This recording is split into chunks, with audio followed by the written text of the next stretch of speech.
तो hello student, स्वागत है आज आपका फिर से एक बार आपके अपने चैनल फार्मेसी 43 में। तो दोस्तों, आज हम बात करने जा रहे हैं एक ऐसे इंपॉर्टेंट टॉपिक के बारे में जो बी फार्म फ्रेशर्स के लिए ही नहीं, बल्कि जो साइंस से ग्रेजुएशन है और जो फार्मास्यूटिकल इंडस्ट्री में काम करना चाहते हैं, जैसे बीएससी हो गया, सपोज कि बीएससी हो गया, वो भी बच्चे फार्मास्यूटिकल इंडस्ट्री में काम करना चाहते हैं। ये वीडियो उनके लिए बहुत हेल्पफुल रहेगी।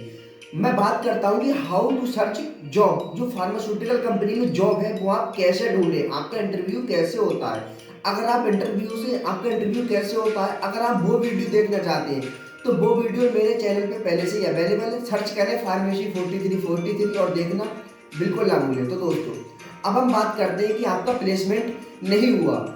विदाउट प्लेसमेंट आप किसी भी फार्मास्यूटिकल कंपनी में जॉब कैसे ढूंढे। तो सपोज करिए कि हम बी फार्म को लेके यहाँ पे चलते हैं कि आपने जो बी फार्म कोर्स है वो आपने कंप्लीट कर लिया है। बी फार्म कोर्स कंप्लीट करने के बाद जो आपका जो डिग्री सर्टिफिकेट होता है वो आपके इंस्टीट्यूशन से आने में लगभग 5 से 6 महीने लग जाते हैं आने में। लेकिन जब आपका जो डिग्री सर्टिफिकेट है वो आ जाता है, तब भाई स्टूडेंट से बिल्कुल भी बर्दाश्त नहीं होती। फिर वो कहते हैं कि अब मैं करूँगा जॉब।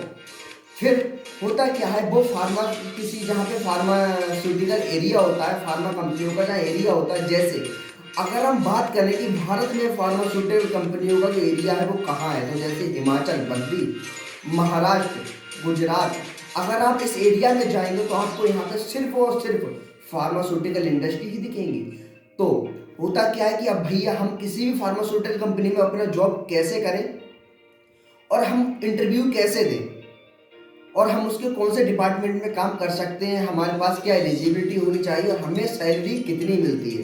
तो दोस्तों, बने रहिए मेरी वीडियो में लास्ट तक। अब हम बात करते हैं कि भाई हमें किसी भी फार्मास्यूटिकल कंपनी में जॉब करने के लिए हमारे पास सबसे पहले क्या होना चाहिए। तो होता क्या है, जो अभी आपका डिग्री सर्टिफिकेट होता है आपके पास वो होनी चाहिए। आपके सारे ओरिजिनल डॉक्यूमेंट और उनकी हार्ड कॉपी होनी चाहिए। इन सारे डॉक्यूमेंट का आप एक रिज्यूम बनाते हैं, तब आप किसी भी फार्मास्यूटिकल कंपनी में आप जा सकते हैं या उनको फिर दिखा सकते हैं और कह सकते हैं कि सर मुझे जॉब चाहिए। तो होता क्या है, जैसे ही आप गए फर्दर उस कंपनी में 1 या 2 दिन के बाद, जैसे आप किसी भी फार्मास्यूटिकल कंपनी में गए और आपने कहा कि सर हमें जॉब चाहिए, तो होता क्या, आपने कहा कि हमें जॉब चाहिए तो आपको ऐसे ही थोड़ी नहीं लगा दिया जाता है काम पे कि हाँ भाई जॉब करो, ऐसा कुछ नहीं होता पहले। और ऐसा भी होता है कि फार्मास्यूटिकल कंपनी में इंटरव्यू होता है, तो फार्मास्यूटिकल कंपनी में इंटरव्यू नहीं होता। तो होता क्या है, जो हमारे सीनियर, सुपर सीनियर और एचओडी डिपार्टमेंट होता है वो हमारा इंटरव्यू लेने के लिए किसी होटल या कोई भी फिर अदर प्लेस हमारे लिए बुक करते हैं, हमारे लिए नहीं, हमारा इंटरव्यू लेने के लिए। और उस जगह पर सिर्फ हम ही नहीं, हम ना हमसे हमारे जैसे ना जाने कितने स्टूडेंट होते हैं। तो होता क्या है, हमने अपने भाई रिज्यूम और हार्ड कॉपी सारी हमने अपने डॉक्यूमेंट वहाँ जमा कर दिए। तो होता क्या है, अगर उस कंपनी में अगर 1 या 2 दिन में ये 2 या 3 रिजाइन गिर जाते हैं, तब आपके सिलेक्शन पक्का है। अगर उसमें रिजाइन गिरे तो आपका सिलेक्शन पक्का, वरना कोई फार्मास्यूटिकल कंपनी ऐसा नहीं करती कि भाई रिजाइन गिरे नहीं और आपका सिलेक्शन कर ले। उसमें ऐसा तो नहीं कि वर्कर एक लिमिट के अनुसार काम कर सकते हैं। अगर कोई भी फार्मास्यूटिकल कंपनी है वो इस चीज़ का प्रोडक्शन कर रही है, तो ऐसा नहीं कि उसमें 200 वर्कर काम करते हैं तो उसमें 300 वर्कर कर दिए, ऐसा कुछ नहीं होता। क्योंकि फार्मास्यूटिकल कंपनी में बहुत ही सावधानी के साथ काम करना होता है। इसमें सिर्फ सिर्फ और सिर्फ 3 ही ऐसे डिपार्टमेंट होते हैं जो काफ़ी हाई होते हैं, जिसमें काफ़ी अच्छे से काम किया जाता है। और बाकी जो पैकेजिंग है और है अदर एटसेट्रा, मैं उनकी बातें यहाँ पे नहीं कर रहा हूँ, उनमें तो थोड़ा चल भी जाता है। लेकिन जो एनालिसिस हो गया और एक अदर डिपार्टमेंट होता है, इनमें बहुत ही सावधानी के साथ हमें काम करना होता है। तो अगर हम बात करें इनकी सैलरी की, तो पहले हम बात करते हैं कि इंटरव्यू पे, अगर आप इंटरव्यू की वीडियो देखना चाहते हैं तो मैं पहले भी बता चुका हूँ, वो मेरे चैनल पे पहले से है कि भाई हमारा इंटरव्यू कैसे होता है। तो सपोज करिएगा कि आपका इंटरव्यू, आपकी जो सुपर सीनियर है जो एचओडी डिपार्टमेंट है, उन्होंने आपका इंटरव्यू लिया और आपका भाई आपके सारे डॉक्यूमेंट देखे और आपको क्लियर कर दिया कि कॉन्ग्रेचुलेशन, ये भाई इसमें तो हमारी कंपनी में आप जॉब कर सकते हैं।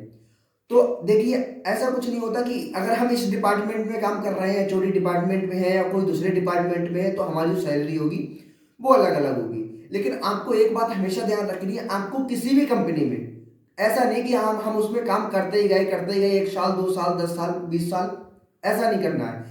हमें जैसे जैसे हम कंपनियां चेंज करते जाएंगे वैसे वैसे हमारी ग्रोथ होती जाएगी। ये बात हमेशा ध्यान रखें। आपको एक बात हमेशा ध्यान रखनी है, जब भी हम किसी भी फार्मास्यूटिकल कंपनी में काम कर रहे हैं तो हमें उसमें ज़्यादा टाइम तक काम नहीं करना है।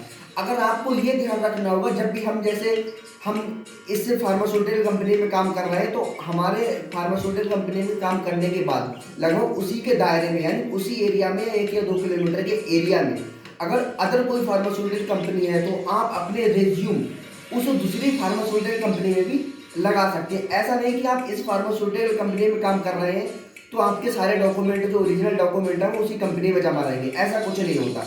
आप जिस भी फार्मास्यूटिकल कंपनी में काम कर रहे हैं उस कंपनी के अलावा आप अपनी, जैसे मानो आप उस कंपनी में जॉब करना नहीं चाहते तो आप ऐसा भी कर सकते हैं कि आप उस कंपनी के अलावा आपके जो रिज्यूम है वो आप दूसरी कंपनी में भी लगा सकते हैं, क्योंकि भाई हमको पता है इस कंपनी में जो सैलरी है वो कम मिल रही है, तो ऐसा नहीं कि हमें इस कंपनी में सैलरी कम मिले तो हमें इसी में काम करें, ऐसा कुछ नहीं है। हमें वो जो हमें पैसा ज़्यादा दे हम तो भी उसमें काम करेंगे। तो होता क्या है, बच्चे ऐसा ही करते हैं और ऐसा करना भी चाहिए मेरे हिसाब से।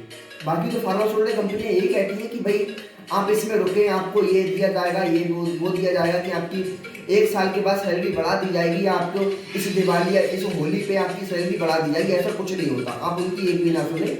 अगर आपको उस कंपनी से किसी दूसरी कंपनी में 1 या 2 हज़ार या 3 हज़ार रुपये भी बढ़ती मिलते हैं तो आप बिल्कुल बेचिंता होकर किसी भी दूसरी कंपनी में चले जाएं। तो दोस्तों, अगर आपका फार्मेसी के फील्ड में कोई भी डाउट है तो दोस्तों मैं हूँ एकांत, मिलिएगा मुझसे भाई या कमेंट, आप कमेंट करिएगा मुझसे। तो दोस्तों अपना प्यार और अपनी सपोर्ट प्लीज़ यार ऐसे ही बनाए रखिएगा। मिलते हैं अगली वीडियो में। Thank you.